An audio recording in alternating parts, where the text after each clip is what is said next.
అమ్మాయి గారు భోంచేస్తారా? వద్దు. ఏంటమ్మా అలా ఉన్నారు? ఏం లేదు.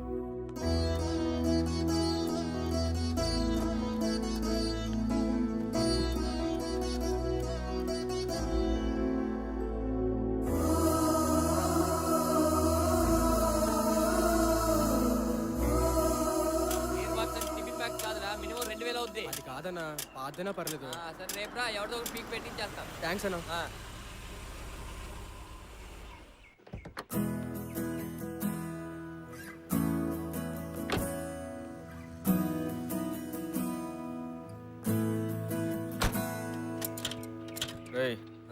మేడంకి చెప్పు, ఇంత కాస్ట్లీ కార్లు మనం ఇక్కడ రిపేర్ చేయమని. రోడ్ నెంబర్ 10కి వెళ్ళమను, అక్కడ బెంచ్ షోరూమ్ ఉంది.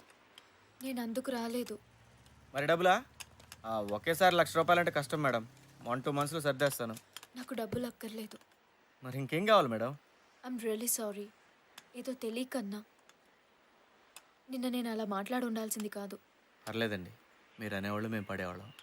Venkatesham, can we be friends? Please.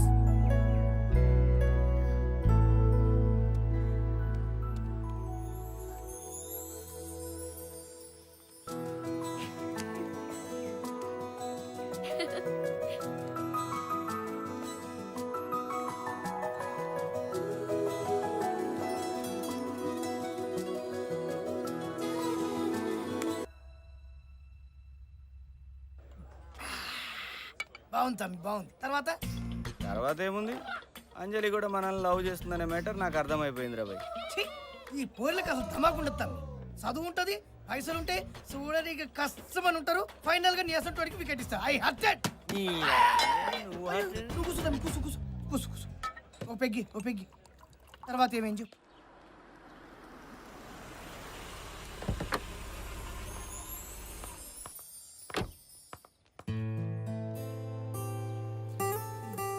ఇది ఇవ్వండి.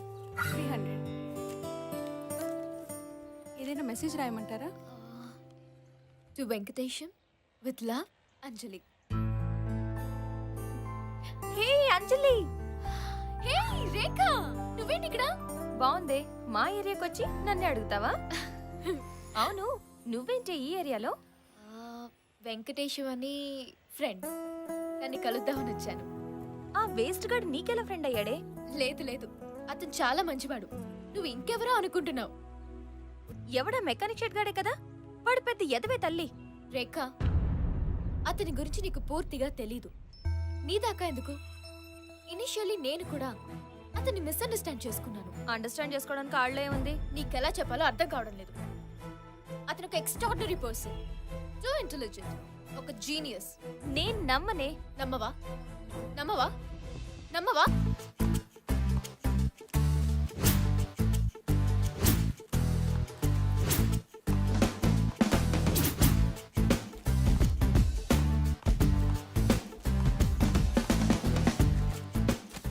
ఇది ఆంధ్రజ్యోతి, హిందూ, ఈనాడు.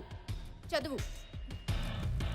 ఎంసెట్ ఫలితాలు Venkatesham first, government college student topper.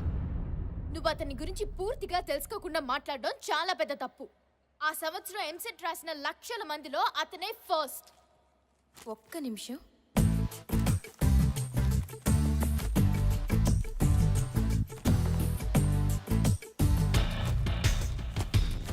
చదువు. ఎంసెట్ ఫలితాల్లో గందరగోళం, అసలు ర్యాంకర్లు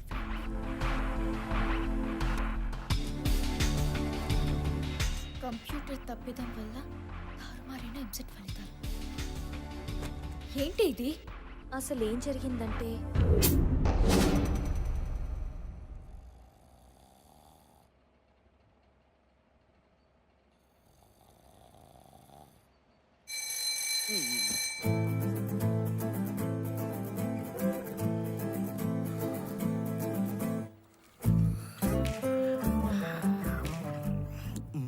ఇదేంది, మనకు బొత్తిగా పరిచయం లేని క్వశ్చన్లా ఉన్నాయి.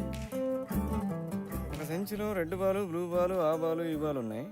దీంట్లో ఒకసారి తీస్తే రెడ్ బంతి రావడానికి ప్రాబబిలిటీ ఎంత? ఈ ఈ ప్రాబబిలిటీ అన్నది మనం ఎక్కడో విన్నట్టుంది.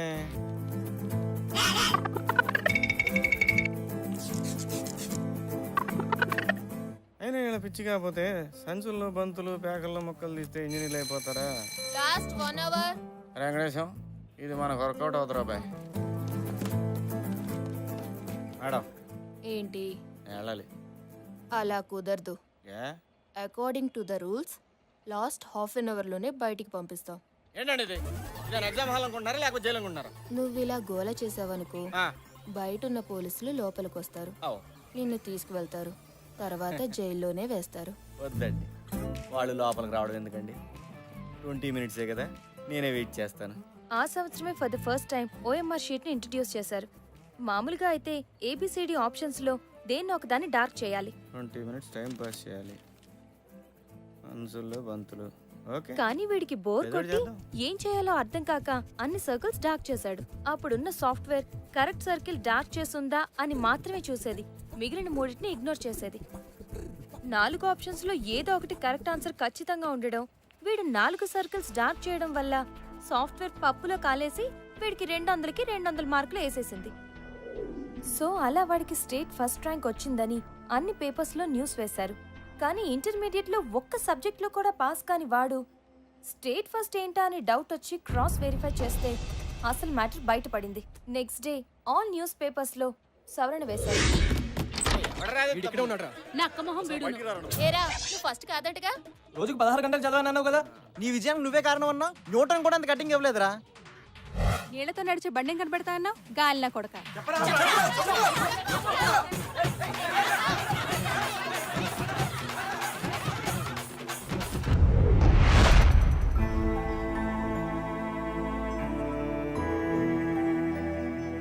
అంటే అతను టాపర్ కదా? అయ్యో రామా, ఆ ఇయర్ ఎగ్జామ్ రాసిన వాళ్ళందరిలో వాడే లాస్ట్. నెగటివ్ మార్కింగ్ తో చూస్తే వాడి స్కోర్ -400. ఎంసెట్ హిస్టరీలోనే ఇంత నీచమైన మార్క్స్ ఎవ్వరికి రాలేదు.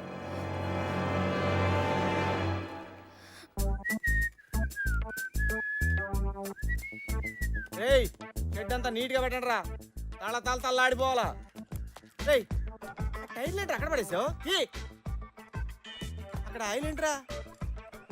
అరే నా షెడ్ అంటే ఏమనుకున్నారా? నాలాగా నీట్ గా ఉండాలరా.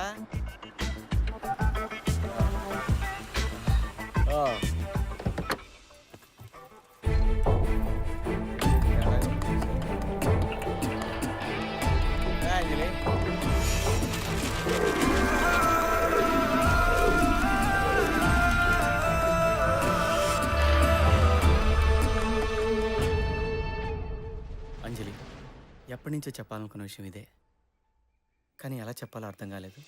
అసలు నువ్వు మనిషివేనా? ఎన్నిసార్లు అబద్ధాలు ఆడతావు? అంజలి ప్లీజ్, దయచేసి అర్థం చేసుకో. మాట్లాడుకు. అంజలి మాట్లాడుకు.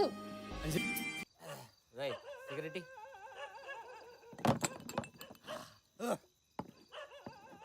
అది కాదురా. అంజలి నన్ను తిట్టినా కొట్టినా నేను పట్టించుకోనురా. మరీ నేను జనాభా లెక్కలేనట్టు కటింగ్ ఇస్తుంది చూసా, ఇక్కడ గాలిపోతుందిరా. అది లగి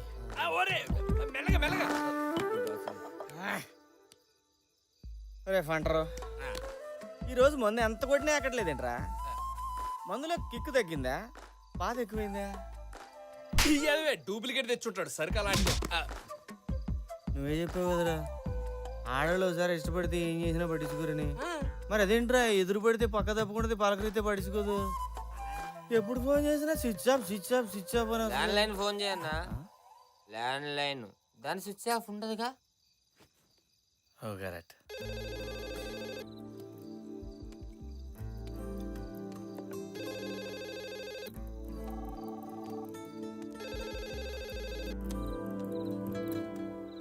హలో అంజలి, నువ్వు ఉన్నావు నాకు తెలుసు. ప్లీజ్ ఫోన్ పెట్టేకు. నువ్వు మాట్లాడిపోయినా పర్వాలేదు, కనీసం నేను చెప్పేది విను. నిన్ను కావాలనుకున్నంతగా లైఫ్లో నేను ఇంకెవరిని కావాలనుకోలేదు. నువ్వు లేకుండా నేను ఉండలేను. ఇంతవరకు నేనేం చేసినా కేవలం నీ ప్రకారం చేశాను. నేనెంత బాధపడతాను నేను అనుకోలేదు. నువ్వు ఏ శిక్ష వేసినా భరిస్తాను, కానీ దయచేసి ఒక్కసారి క్షమించాలని చెప్పు. ఒక్కసారి మాట్లాడండి ప్లీజ్. అంజలి, ఒక్కసారి మాట్లాడు. మరి నువ్వే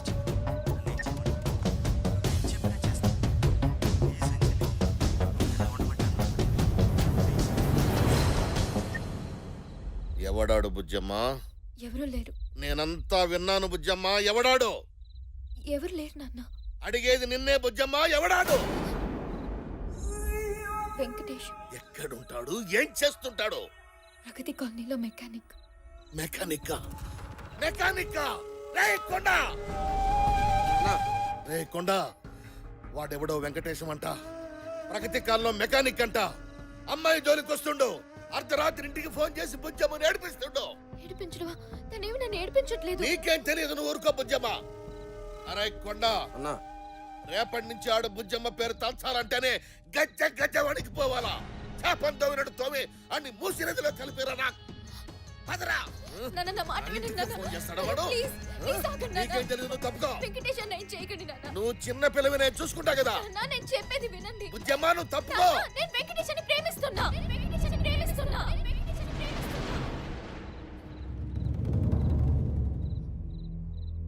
I'm in love with him, నాన్న.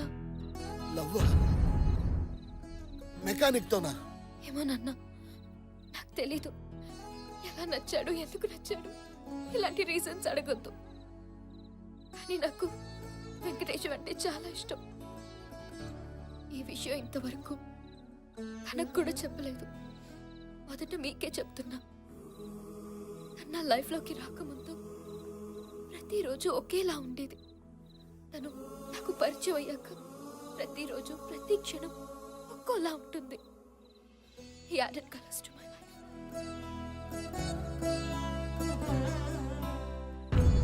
చిన్నప్పటి నుంచి నాకు అమ్మలేని లోటు తెలియకుండా పెంచాం. నేనేది అడిగితే అది ఇచ్చాం. ప్లీజ్ నాన్న, ఫర్ ద లాస్ట్ టైం నాకు వెంకటేశం కావాలి నాన్న. ప్లీజ్.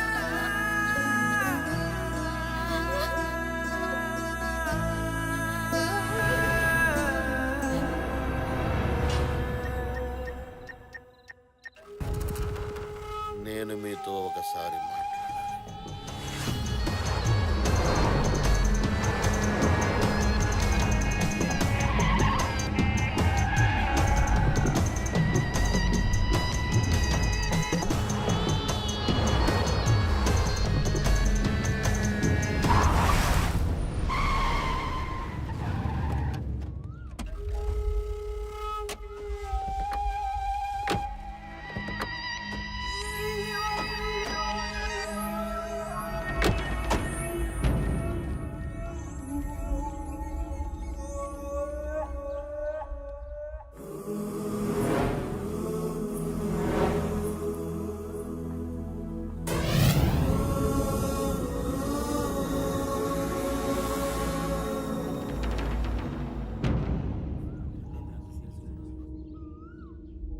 మా అమ్మాయి మీ అబ్బాయి ప్రేమించుకుంటున్నారట. ఆ విషయం తేల్చేద్దామని. మా అంజలి చదువు, సంధ్య, ఆస్తి, హోదా లేని ఓ సాదాసీదా మెకానిక్ను ప్రేమిస్తుందని తెలిసి సహజంగానే ఓ తండ్రిగా బాధపడ్డాను. ఏంటండి మీరు అనేది? నన్ను పూర్తిగా చెప్పనివ్వండి. ఆ తర్వాత నాకు తెలిసొచ్చింది, అసలు పుట్టేటప్పుడు మనం ఏం తీసుకొచ్చాం, పోయేటప్పుడు ఏం తీసుకెళ్తాం, ఈ మధ్యలో జరిగేదంతా మిథ్య. దాన్ని తెలుసుకోవడమే అసలైన విద్య. ఆస్తి, హోదా, పేరు ఇవన్నీ మధ్యలోనే వస్తుంటాయి, మధ్యలోనే పోతుంటాయి. వీళ్ళిద్దరి ప్రేమను కాదనడానికి మనమెవరం చెప్పండి? వాళ్ళ ఆనందం కంటే మనకి ఇంకేం కావాలి? అందుకే నేను ఒక నిర్ణయానికి వచ్చాను. మా అమ్మాయిని మీ ఇంటి కోడలుగా చేసుకోమని అడగడానికి వచ్చాను.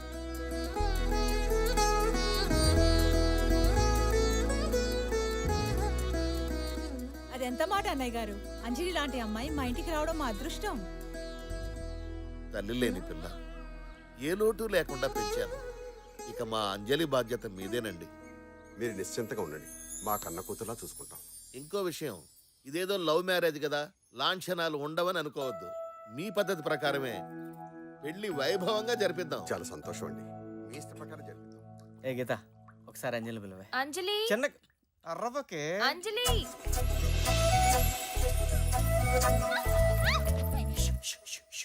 ప్లీజ్. ఎందుకు పిలిచా? అది నీకు సారీ చెప్దామని. సరే చెప్పు.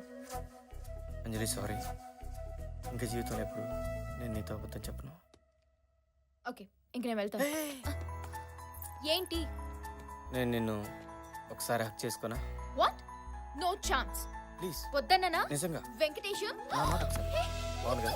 వద్దులు. ఒక్కసారి ఫీల్ వెంకటేశం, no, ఫీల్ అవ్వు, వద్దులు. పట్టుకో నా మాట విను. వద్దు.